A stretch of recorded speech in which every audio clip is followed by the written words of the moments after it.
recevons ce soir, vous l'avez dit, Leïla Bachir. Leïla Bachir, qui est une juriste française, qui a fait au cours de ses études, vous avez fait au cours de vos études, chère Leïla, des études islamiques. Vous parlez couramment l'arabe, ce qui vous permet d'analyser ce qui se passe aujourd'hui au niveau du droit, et notamment ce qui se passe dans le Code civil.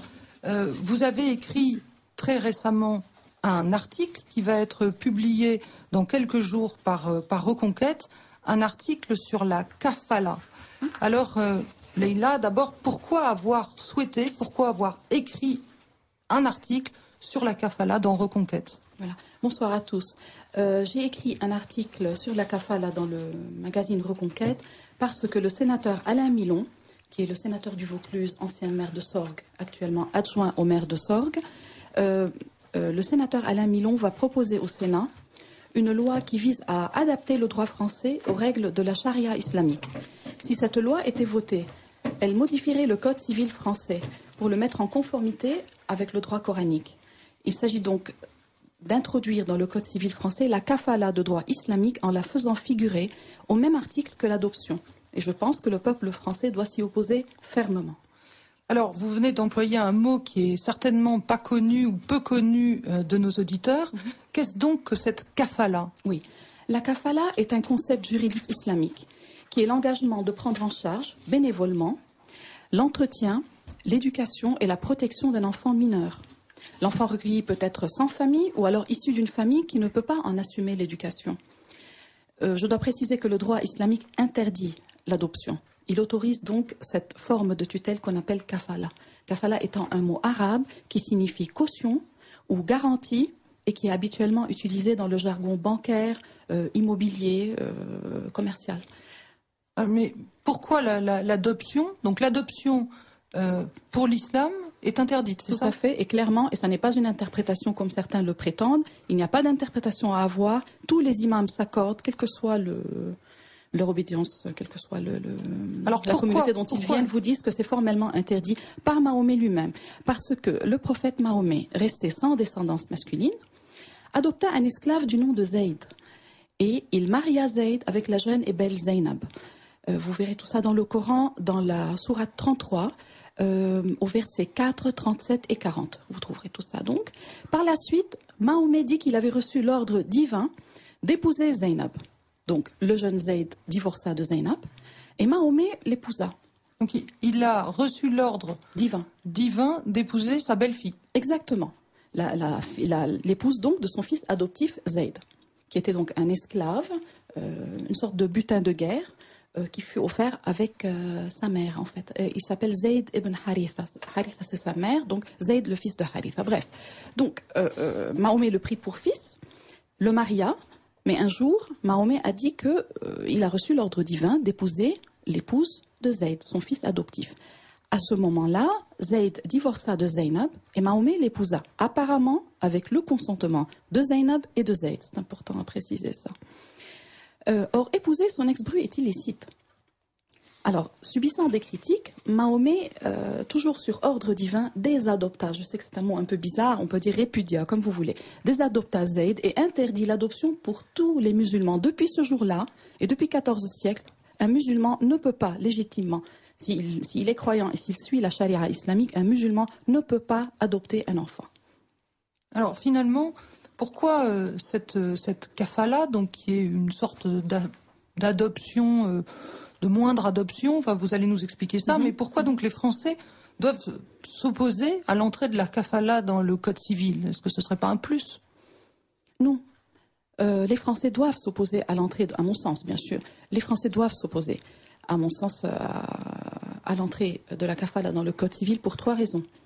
La première est que l'adoption et la kafala sont des choses tellement différentes que les faire figurer au même article de la loi équivaudrait à marier Venise avec le Grand Turc. Je m'explique. La kafala est un recueil de nature provisoire qui permet la répudiation de l'enfant à tout moment et sans motif. Ce n'est pas le cas dans l'adoption, qui est irrévocable. Voilà. En cas de décès de l'adulte recueillant, l'enfant est légué tel un objet aux héritiers du défunt. Un enfant adopté n'est pas légué. Que ça soit bien clair. Et surtout, la kafala permet le mariage entre l'adulte recueillant et l'enfant recueilli. Oui, vous m'avez bien entendu, Tout le monde est assis. La kafala permet le mariage entre l'adulte qui recueille un enfant. En quoi ça ressemble à une adoption, tout ça? Dès que l'enfant a atteint l'âge de 9 ans, qui est l'âge de la puberté en islam, on peut l'épouser. Mais c'est pas possible. Donc vous voyez bien, oui, justement, c'est une bonne question, je vais y répondre. Une fois que j'aurai terminé de développer ce que je dis. La deuxième raison pour laquelle je crois que les Français doivent s'opposer à l'entrée de la kafala dans le Code civil français est que la charia islamique est incompatible avec les droits de l'homme. Ce n'est pas seulement mon avis personnel. Cette incompatibilité a été confirmée par la Cour européenne des droits de l'homme dans un arrêt du 31 juillet 2001. Vous pouvez vérifier, vous cliquez sur Internet, vous trouvez ça. La troisième raison pour laquelle les Français ne doivent pas accepter l'introduction de la kafala dans le droit français est que le fait d'incorporer dans le droit français un concept islamique dont les modalités sont décidées et modifiées par des religieux musulmans basés à l'étranger, ça peut créer un système de vase communicant permettant à l'islam de modifier, d'intervenir à tout moment dans une disposition incluse dans le droit français. Par exemple, la kafala algérienne est gérée par le Haut Conseil islamique d'Alger. Si l'on accepte que la kafala figure dans le Code civil français, cela voudra dire, dans le futur, que le Haut Conseil islamique d'Alger aura son mot à dire sur une disposition de la loi française. Est-ce que, Madame Montmirail, vous trouvez ça acceptable? Personnellement, non, bien entendu. Maintenant, il y a une question. Vous dites que le sénateur Alain Milon est de Sorgues. Donc Sorgues, c'est le sud de la France, c'est la Provence, qui est aujourd'hui... Le Vaucluse est une terre qui s'islamise de plus en plus. Des mosquées sont en construction. La population des écoles est à parfois 30-50% musulmane. Mais pour quelle raison, à votre avis, le sénateur Alain Milon propose-t-il d'introduire une disposition de la charia, comme vous venez de la décrire, dans le droit français? Quel est son intérêt? Oui, ce qu'il faut savoir, c'est que des associations islamiques se sont regroupées pour faire pression sur le gouvernement français, à travers les sénateurs, les législateurs, afin de modifier la loi française. Cela pour permettre l'adoption par des familles musulmanes résidant en France d'enfants nés en Algérie ou au Maroc. La loi de ces pays s'inspire de la charia. Et la charia interdit l'adoption. Seul le recueil légal qu'on appelle kafala est autorisé. Alors ces groupes de pression islamique militent pour que des familles musulmanes ayant recueilli un enfant en kafala, en Algérie ou au Maroc, puissent, à leur arrivée en France, dès l'arrivée de l'enfant sur le territoire français, ils aimeraient pouvoir transformer ce simple recueil en adoption. Mais pourquoi? Puisque vous avez expliqué que pour un bon musulman, il n'est pas permis d'adopter. Donc, pour quelle raison des familles qui se disent musulmanes en France ne se contentent-elles pas de recueillir cet enfant, et puisque l'adoption est interdite? Oui. À mon avis, bien sûr, là, c'est un avis personnel, parce que le fait de transformer la kafala en adoption permet à l'enfant recueilli de demander la nationalité française dès son arrivée en France, sans attendre le délai légal qui est de 5 ans. Dans l'état actuel des choses, l'enfant entré régulièrement en France bénéficie quand même de beaucoup de protection. Il bénéficie dès le premier jour de son arrivée, s'il est entré, j'ai bien dit, régulièrement en France. Les enfants entrés irrégulièrement en France, c'est autre chose. Il bénéficie d'un titre de séjour, de l'instruction gratuite, de la sécurité sociale et des allocations familiales. Ce n'est pas trop mal par rapport à ce dont l'enfant bénéficiait dans son pays d'origine. Mais il faut attendre le couac, le hic, comme on dit, il faut attendre un délai de 5 ans avant de pouvoir postuler pour sa naturalisation. Et, je précise encore une fois, c'est le délai légal pour tout ressortissant de ces deux pays, sauf dérogation. Donc il n'y a pas d'injustice. L'enfant n'est pas traité d'une manière injuste. Il suffit d'attendre 5 ans. Visiblement, les familles musulmanes ne sont pas désireuses de laisser s'écouler ce délai. Elles trouvent intérêt à donner immédiatement, à demander en tout cas, et obtenir rapidement, dès l'arrivée de l'enfant sur le territoire français, la nationalité musulmane. Parce que pour le reste... La nationalité française, Pardon, excusez-moi. On parle d'islam, alors le lapsus. Bon. Ils ne veulent pas attendre ce délai de 5 ans. Pourtant, ce délai n'est pas une punition ni une sanction. Tous les ressortissants d'Algérie et de Maroc, vous vérifiez ça, vous tapez sur le site de la préfecture, doivent attendre 5 ans, sauf dérogation. Leïla Bachir, vous... Pardon, oui, une question. Il ressort d'où ce délai de 5 ans? La plupart des pays du Maghreb, c'est 5 ans, sauf certains pays qui ont été sous mandat, comme le Liban, n'ont pas besoin de ce délai de stage, etc. Vous allez sur le site de la préfecture, vous trouvez tout ça. Là, malheureusement, comme je n'ai pas le temps, je ne peux pas développer tout ce que je voudrais. Leïla Bachir, vous avez donc étudié à fond pour cet article le système de la kefala. Mais vous, personnellement, vous avez écrit que vous étiez contre la transformation de la kafala en adoption. Pourquoi? Pourquoi êtes-vous contre? Parce que la kafala ne respecte pas les droits de l'enfant. Si vous comparez,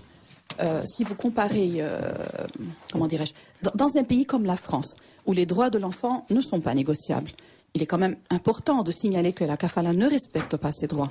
Il ne devrait pas figurer au même article que l'adoption dans le Code civil français. Mais en quoi la kafala ne respecte pas les droits de l'enfant? Écoutez, la kafala crée quand même des inégalités inacceptables.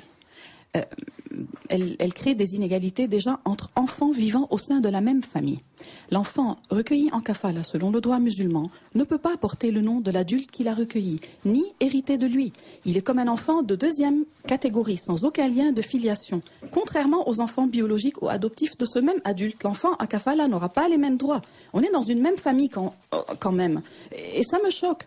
Dans le cas de l'adoption, l'enfant adoptif est confié à la garde, ça c'est une autre égalité que je vous explique là. Dans le cas de l'adoption, l'enfant adoptif est confié à la garde de sa mère adoptive lors du décès de son père adoptif. Tout ça, hein? Vous êtes adopté, votre père meurt, votre mère vous garde.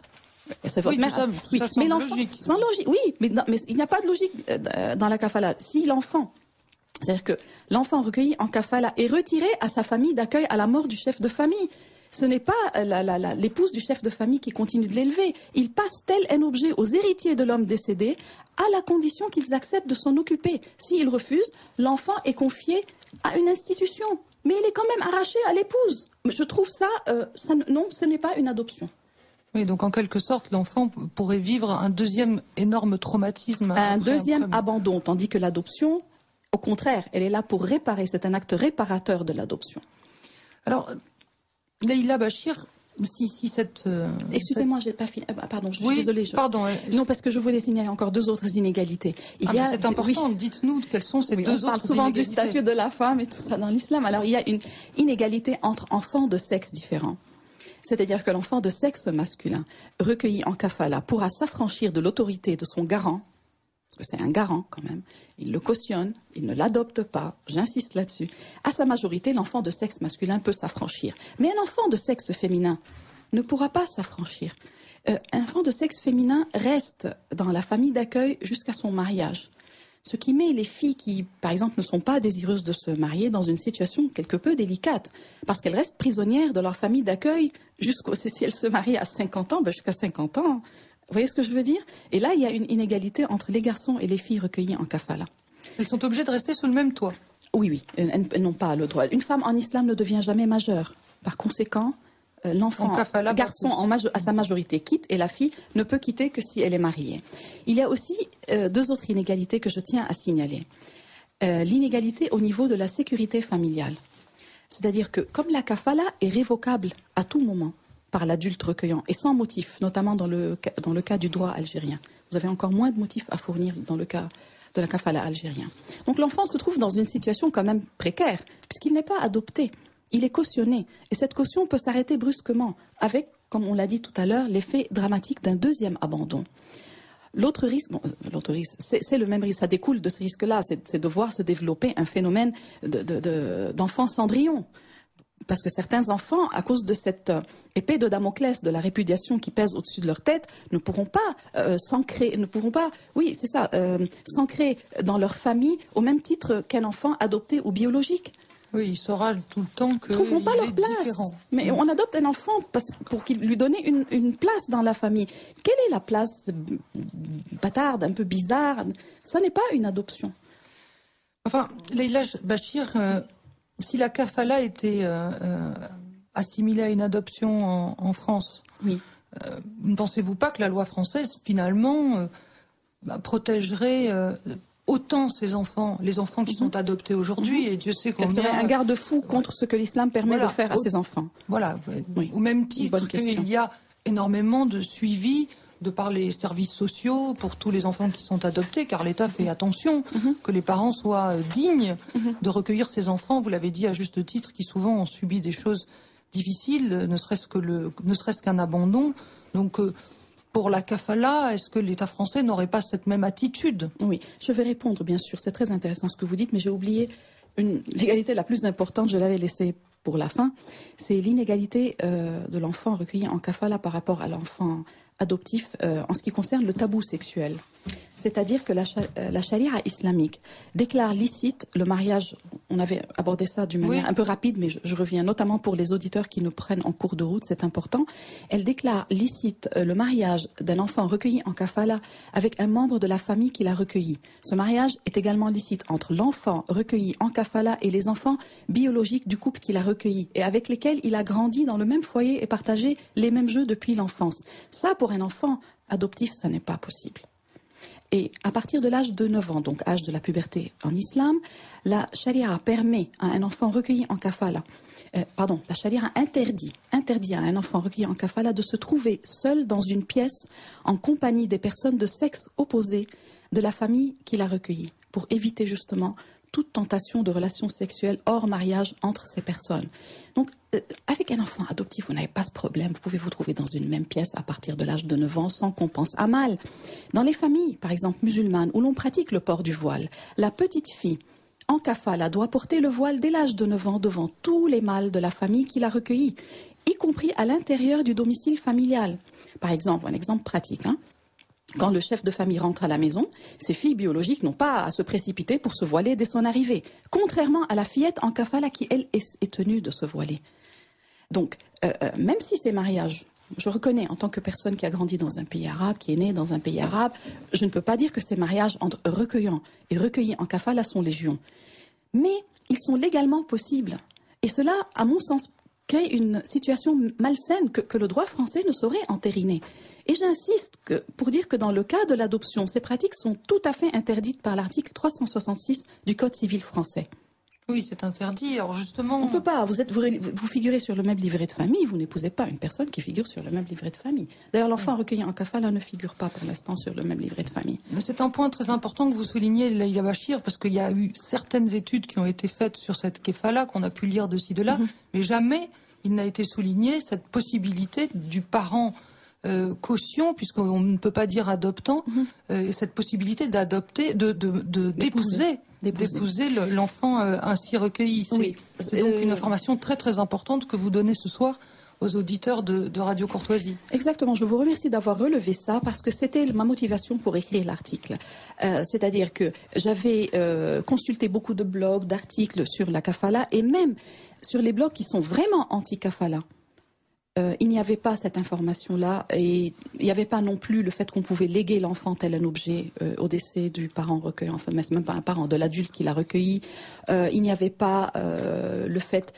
Si, dans certains sites des associations islamiques, j'ai vu qu'on pouvait restituer l'enfant. On ne dit pas répudier, ils disent restituer. Mais je suis très désolée. L'enfant n'est pas un objet. On ne le restitue pas. C'est insécurisant comme situation de savoir qu'on peut être restitué à tout moment. Quand j'ai vu... Oui, on voit bien là la différence avec l'adoption. Ça n'a rien à voir. Et donc, quand j'ai vu que même sur les blogs qui étaient riposte laïque, riposte républicaine, ils avaient vraiment fait une analyse de la kafala, faite souvent par des juristes, qui étaient vraiment contre l'introduction de la kafala dans le code civil. Et le motif était tout à fait d'ailleurs valable, et j'approuvais ce qu'ils disaient. C'est-à-dire qu'ils ne voulaient pas qu'une disposition de la charia islamique figure dans nos lois. Mais ils n'avaient pas donné des arguments qui, pour moi, constituent des arguments massus pour ne pas considérer la kafala comme une adoption. Parce que ça ne s'est jamais vu quelqu'un qui adopte un enfant et qui l'épouse ensuite. Alors, Leïla Bachir, vous avez posé une question. Oui, on va revenir sur cette question, mais je crois que c'était important de souligner cet aspect très important de la kafala qui n'a été en fait souligné par personne d'autre que vous dans l'article que vous avez écrit pour Reconquête, un article très important qu'on pourra commander. Je précise ici, juste, Leïla Bachir, que votre article paraît dans Reconquête, il va sortir ces jours-ci, que pour ceux des auditeurs qui ne sont pas abonnés, ils peuvent demander ce numéro pour 5 €, franco de port, parce que ce que vous avez écrit est très important. Mais continuez l'entretien. Oui, c'est très important et c'est surtout important pour tous les militants d'avoir sous le coude ce numéro de Reconquête avec tous les arguments qui ont été mis sur le papier par Leïla Bachir pour pouvoir contrer, argumenter et donc travailler. Nous n'oublions pas, Bernard Anthony, que nous ne faisons pas ça juste pour le plaisir d'étudier des textes, mais qu'ensuite il s'agit de transformer cette matière en matière militante pour convaincre autour de nous de ce qui est en train de se passer avec des faits et des arguments. Alors revenons, Leïla Bachir, si vous le voulez bien, à cette kéfala. Bon, si en France cette kéfala était assimilée à une adoption, ne pensez-vous pas que la loi française protégerait au même titre les enfants recueillis en kafala et les enfants adoptés? Non. Parce que premièrement, la kafala ne bénéficie pas des contrôles dont bénéficie l'adoption. Il y a un contrôle très peu rigoureux que j'aurai l'occasion d'aborder par la suite. Et je voudrais vous dire que dans le meilleur des cas, l'enfant sera protégé uniquement sur le territoire français.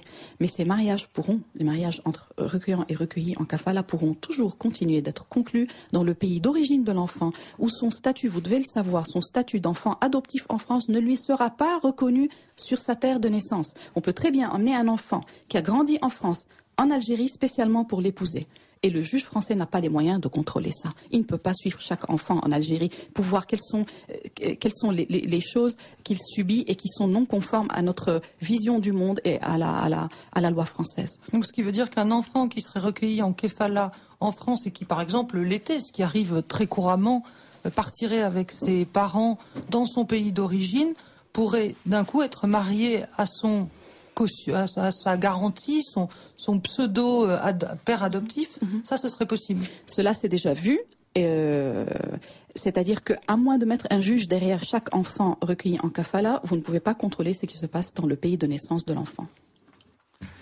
Alors, dans votre article, Leïla Bachir, vous mentionnez donc toutes ces injustices possibles envers les enfants, et puis ne serait-ce que cet état d'anxiété dans lequel il peut être avec cette épée de Damoclès, comme vous l'avez dit, au-dessus de la tête, d'être à nouveau abandonné. Mais vous mentionnez aussi d'autres injustices générées par la kafala. Oui. Et là, ce seraient des injustices qui seraient subies par les adultes. Oui. Je vais aborder ça, mais vous avez dit un mot qui m'intéresse, anxiété. Vous avez parlé d'anxiété de l'enfant qui risque d'être répudié. Je vais vous dire une chose, ayant moi-même été une petite fille, n'est-ce pas? Je peux facilement faire un voyage dans le temps. Je crois que l'anxiété que j'aurais pu ressentir à l'idée d'être répudiée aurait été bien plus facile à gérer que mon anxiété de savoir que mon père aurait pu un jour m'épouser. Croyez-moi, que j'ai passé mon enfance à me lever le dimanche matin pour aller me blottir dans le lit avec mon père, eh ben, j'aurais jamais fait ça si je savais que mon père un jour aurait pu être mon mari. Alors, question anxiété, vraiment ça me scandalise. Oui, vraiment, je ne peux pas m'empêcher de... Mais vous faites bien, Leïla Bachir, de souligner... Ça choque tout le monde. Ça choque, bien sûr. J'espère que je ne suis pas la seule. Ça choque tout le monde, c'est une évidence. Me savoir comprise me met du baume au cœur. Très bien. Rassurez-vous. Très bien. Et donc, il y a des inégalités, bien sûr, entre adultes. Les adultes musulmans et non musulmans. On est en France, n'est-ce pas? Et à chaque fois qu'il y a une discrimination, les associations qui défendent les droits des musulmans poussent des cris d'orfraie. Bon, très bien, je vais en pousser. Moi aussi, je sais pousser des cris d'orfraie. On va faire ça.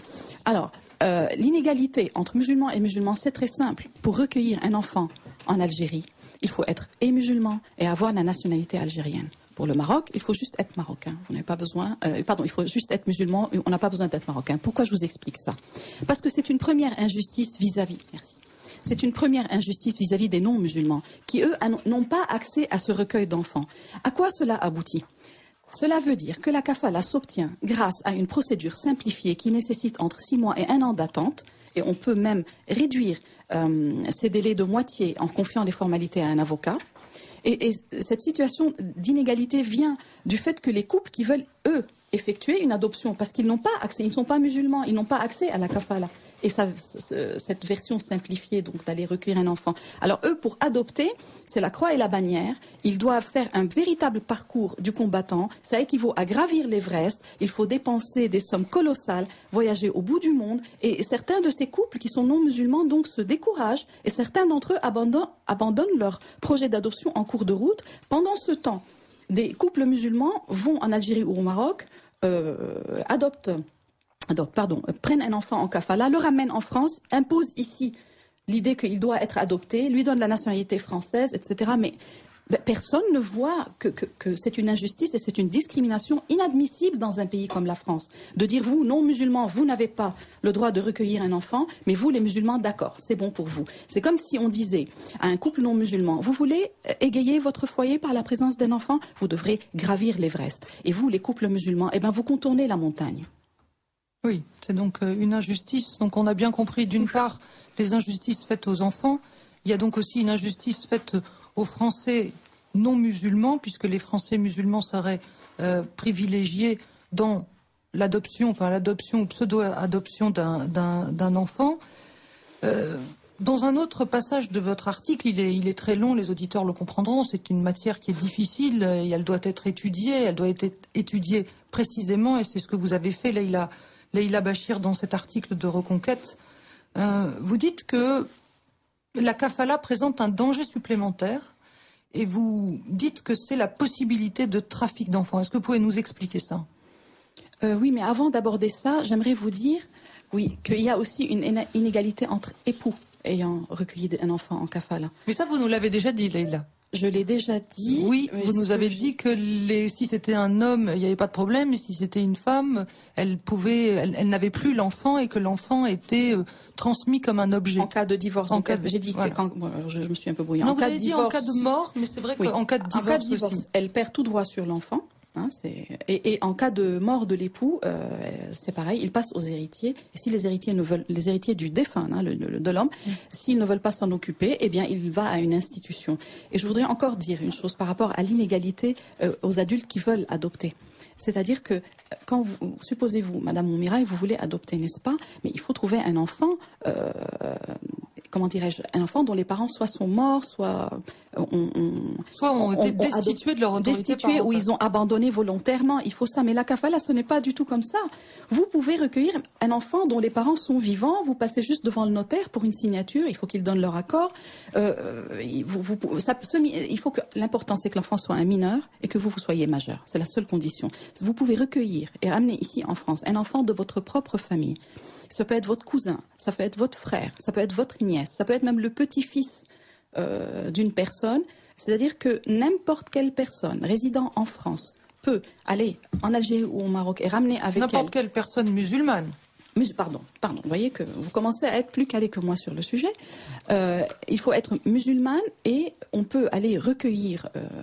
une personne d'Algérie ou de Maroc et la ramener, mais attendez, ce n'est pas comme ça qu'une adoption se passe. Vous voyez bien que ce n'est pas une adoption. C'est ce que j'essaie de faire passer comme message. Mais oui, vous l'avez démontré très justement ce soir, Leïla Bachir. On a bien compris beaucoup de différences. Mais revenons à la question que je vous posais. Vous dites dans votre article que la kafala présente un danger supplémentaire.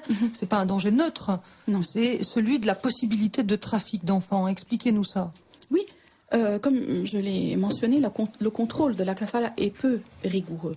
La kafala, vous allez rigoler, mais je vous donne un exemple. Si j'étais moi-même une trafiquante d'enfants, honnêtement, la kafala serait un outil idéal pour moi si je voulais asservir ou prostituer des enfants, justement à cause du contrôle peu rigoureux. En France, étant donné que ce n'est pas une adoption, on ne vous envoie pas le personnel de protection de l'enfance qui vient régulièrement chez vous pour contrôler. Et dans les pays où vous allez, comme l'Algérie et le Maroc, là aussi, on sait très bien, la corruption est une institution. Il vous manque un papier, je suis moi-même née. Écoutez, un pot de vin, appelez ça un bakchiche, appelez ça un pourboire. Je suis née dans ce genre de pays, j'ai grandi dans ce genre de pays. Il vous manque un papier, il vous manque une dérogation, vous donnez une gratification, et parfois même, vous n'avez pas besoin de donner une gratification. Le notaire ou le juge peut être le cousin d'un ami ou d'un voisin, c'est bon. Donc, par conséquent, il y a un danger d'abord d'organiser des filières migratoires. N'oubliez pas que vous n'êtes pas obligé de prendre juste un enfant en kafala, vous pouvez en prendre plusieurs. Alors que dans le cas de l'adoption, vous ne les adoptez pas par trio ou... C'est possible aussi, mais je trouve ça tellement difficile. Voilà. Alors par exemple, je vous donne un exemple.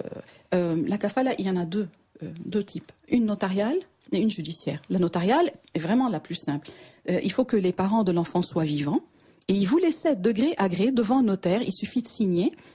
Et les parents de l'enfant donc décident de vous donner, de vous confier l'enfant et vous l'amener en France. Et là, vraiment, c'est très peu de formalités, la famille étant d'accord. Maintenant, si la famille de l'enfant n'est pas connue, ou si elle l'a abandonné, elle est connue mais qu'elle l'a abandonné, là, ce n'est pas un notaire qui s'en occupe, c'est un juge. Mais même quand un juge s'en occupe, l'enquête se passe dans des conditions qui, moi, me semblent légères. Une assistante sociale doit souvent à elle seule évaluer la motivation des demandeurs, leur équilibre psychique, leur capacité financière et se prononcer sur leur moralité. Moi, je trouve ça léger. Donc c'est la même personne qui va faire en fait toutes les étapes Très qui souvent. en France sont confiées à plusieurs personnes. Il y a des avis contradictoires, il y a et des délais médecins. d'attente et tout ça. Et il y a pire que ça, c'est que pendant l'enquête, quand le juge fait une enquête, pendant l'enquête, l'enfant est confié à la famille qui va le recueillir. Mais excusez-moi, avant même que la conclusion de l'enquête. Imaginez que la conclusion soit négative. Qu'est-ce qu'on fait? On arrache l'enfant à la famille. Mais dans le cas d'une adoption, on attend que tout soit clôturé, terminé, que l'enquête ait abouti avec un avis positif avant de confier l'enfant. L'enfant ne touche pas le giron des parents adoptifs dans le cadre d'une adoption tant qu'on n'a pas tous les feux verts. D'accord. Donc pour vous, ça c'est un motif pour dire il y a peu de contrôle, donc il y a des trafics d'enfants qui sont possibles. Pas seulement, il y a certainement des parents qui veulent vraiment arracher un enfant à la misère et le recueillir en kafala et le traiter exactement comme s'il l'avait adopté. Oui, il y a certainement des gens très bien intentionnés. Moi, ce qui me gêne dans la kafala, je ne dis pas que les gens qui recueillent des enfants, attention, là, on va fâcher beaucoup d'auditeurs, je vais faire attention. Alors, je ne dis pas que tous ceux qui recueillent les enfants en kafala, c'est pour les asservir ou les abuser. Non, je dis simplement que ce que je reproche à la kafala par rapport à l'adoption, c'est que le contrôle peu rigoureux laisse, comment dirais-je, une trop grande marge au bon vouloir de l'adulte recueillant de bien traiter ou de maltraiter l'enfant recueilli. C'est ce que je reproche, tandis que dans l'adoption, c'est très difficile. L'adoption en elle-même, il faut être tellement motivé que c'est rare d'attendre 5 ans ou 7 ans et de dépenser des fortunes juste pour asservir un enfant. Vous n'allez pas aller chercher un enfant en Inde ou en Corée après des années d'attente pour pouvoir organiser une filière clandestine avec. C'est pas possible. Enfin, c'est rare. Alors, Leïla Bachir, vous venez de souligner cette possibilité de trafic d'enfants, mais concrètement, est-ce qu'on a déjà signalé en France des cas de trafic d'enfants du fait de la kafala? Oui, on a déjà signalé, et je précise que la facilité, la rapidité, le caractère non engageant et non filial aussi. L'enfant recueilli en kafala ne figure pas sur le livret de famille. Si on l'assimilait, moi je dis au cas où ce projet de loi aboutit et que la kafala devient comme une adoption et entre dans le code civil et est considérée qu'elle donne les mêmes droits qu'une adoption, le vrai danger serait aussi un trafic d'avantages. Expliquez-vous. Davantage sociaux ou autres. C'est-à-dire que non seulement il y a le risque qui est le plus important, c'est pour ça que j'en ai parlé au début. D'abord, bien sûr, c'est donc d'asservir les enfants ou de les abuser. Mais on pourrait craindre, par exemple, que des personnes vivant au Maroc ou en Algérie proposent, moyennant finance, à des personnes résidant en France de recueillir leurs enfants en kafala, puis une fois en France, commuer cette kafala en adoption afin de leur obtenir rapidement la nationalité française. Il y a des gens qui seraient prêts à payer cher pour un pareil avantage. Donc, j'ai grandi dans des pays arabes. Donc, des gens comme nous ont souvent entendu parler de petites filles. Souvent, c'est des filles recueillies en kafala pour devenir les servantes de la famille recueillante. Nous savons qu'elles sont souvent corvéables à merci, qu'elles ne vont pas toujours à l'école, qu'elles sont parfois maltraitées physiquement, abusées sexuellement. Ça, je parle d'une expérience personnelle que chaque personne ayant grandi dans des pays arabes peut vous raconter. Au Maroc, par exemple, pendant mes recherches, j'ai trouvé, je ne sais pas pourquoi, on trouve plus de cas au Maroc qu'en Algérie. Est-ce que les cas en Algérie restent secrets et les cas du Maroc sont souvent, éventés, enfin, comment dirais-je, ils sont révélés au grand jour? Je ne sais pas, mais je sais qu'au Maroc, la police est souvent alertée pour des petites filles en kafala qui sont enfermées, qui sont enchaînées pendant que les adultes sont en vacances. La police marocaine est accoutumée à ce genre de traitement et n'intervient pas, au motif que ce genre d'affaires est strictement familial et privé. On n'a pas à mettre notre nez là-dedans. Donc ça veut dire, effectivement, ce genre d'exemple terrible que vous citez, Leïla Bachir, que donc, effectivement, ces petites filles sont traitées comme des choses, puisque quand elles partent quand leurs parents, enfin leurs pseudo-parents partent en vacances, elles sont enchaînées dans une cave ou dans une pièce pour leur éviter de s'enfuir. Oui. D'ailleurs, si elles sont enchaînées, c'est bien parce qu'on se doute bien qu'elles peuvent s'enfuir. Voilà, d'autres filles doivent certainement être très bien traitées, mais on en entend moins parler parce que ça n'est pas scandaleux qu'elles soient bien traitées. On entend plus parler des cas d'abus. Alors, vous avez cité ces cas d'abus au Maroc, de façon moindre en Algérie, on ne sait pas pourquoi c'est moindre. Ça n'est pas souvent révélé, non. Souvent révélé, et en France? Oui, de nombreux cas d'abus d'enfants. Je ne sais pas encore, vous allez dire, j'ai quelque chose contre le Maroc, je vous promets, j'ai rien contre le Maroc, mais c'est souvent des enfants marocains ont été signalés en France par des assistantes sociales et parfois par des instituteurs. Et ce signalement a souvent été sans succès. Des assistantes sociales françaises et des instituteurs français qui, en France, ont signalé le cas d'enfants qui leur semblaient pas corrects. Voilà, des cas d'enfants qui semblaient vraiment pas très heureux dans leur vie. Et ce signalement était souvent sans succès. Car dès l'instant où l'enfant est signalé, il est immédiatement transféré dans une autre famille, dans un autre département. Donc ces enfants, en France? Oui, absolument. On n'arrive plus à leur mettre la main dessus. Donc ces enfants entrent souvent en France par le biais d'une kafala notariale. Leur famille, parfois très pauvre, les cède à la famille qui vit en France en échange d'une compensation financière ou d'un bien immobilier. Et quand on retire ces enfants maltraités aux familles maltraitantes, ils ne parlent pas français très souvent. Certains n'ont jamais fréquenté l'école et ne souhaitent surtout pas rentrer au pays, car leur famille n'est pas en mesure de rembourser ou de restituer ce qui lui a été donné au moment de la signature du contrat de kafala chez le notaire. Alors Laïla Bachir, on entend souvent parler d'affaires d'enfants maltraités. Malheureusement, il n'y a pas que les enfants en kafala qui sont souvent maltraités. Il y a eu beaucoup d'affaires. En effet. Mais comment se fait-il que ces affaires spécifiques liées à la kafala ne soient finalement pas connues? Moi, je n'en avais jamais entendu parler avant que vous ne l'écriviez. Oui, moi non plus, je n'en avais pas entendu parler. J'avais entendu parler dans les pays arabes. En France, non, je n'avais pas entendu parler. Mais pendant mes recherches, j'ai appris qu'il y a eu un reportage télévisé, complément d'enquête, qui a été réalisé en 2005 déjà sur ce sujet. Il a mis en colère les familles sincères qui traitaient correctement les enfants recueillis en kafala, mais il n'a pas eu malheureusement l'impact espéré auprès de l'opinion publique. À titre d'exemple, dans la Gironde, des travailleurs sociaux ont signalé en l'espace de 2 ans le cas de 40 enfants, tous originaires de la région de Sidi Slimane, à côté de Rabat au Maroc. Tous en kafala notariale, essentiellement des fillettes. Donc on se pose la question, est-ce qu'il s'agit d'une filière migratoire? Les travailleurs sociaux soupçonnent un réseau étendu et organisé qui fonctionnerait en parallèle avec le trafic de drogue. Mais à ma connaissance, aucune enquête pour l'instant n'est venue confirmer ces soupçons. Et vous savez très bien que dans le cas de l'adoption, l'adoption suit une procédure et un contrôle strict qui permettent difficilement de tels trafics d'enfants et d'avantages. Alors Laïla Bachir, vous l'avez dit au tout début, il s'agit là d'une proposition de loi qui a été faite par M. Millon. Millon. Donc d'autres parlementaires vont avoir à étudier cela. Finalement, qu'est-ce que vous diriez aux hommes politiques qui cherchent à introduire la kafala dans la loi française? Aux hommes politiques, surtout les sénateurs, donc les législateurs, je leur dirais qu'en France, quand une loi est proposée, l'on s'interroge avant de la voter sur sa raison d'être, sur l'esprit dans lequel elle a été élaborée. L'adoption est un acte, comme je l'ai dit, réparateur, qui est supposé permettre à l'enfant abandonné de retrouver sa dignité, de retrouver l'amour et la sécurité d'un enfant qui n'aurait pas été abandonné. La kafala, quant à elle, ne met pas l'enfant à l'abri d'un nouvel abandon et ne lui donne pas les mêmes droits que l'enfant adopté. Donc, prétendre que la kafala est une adoption en version islamique, comme je l'ai tant lu sur les sites des associations islamiques pro-kafala, c'est un mensonge grossier. Est-il acceptable? C'est ce que j'aimerais demander aux hommes politiques qui poussent pour que la kafala fasse son entrée dans le code civil.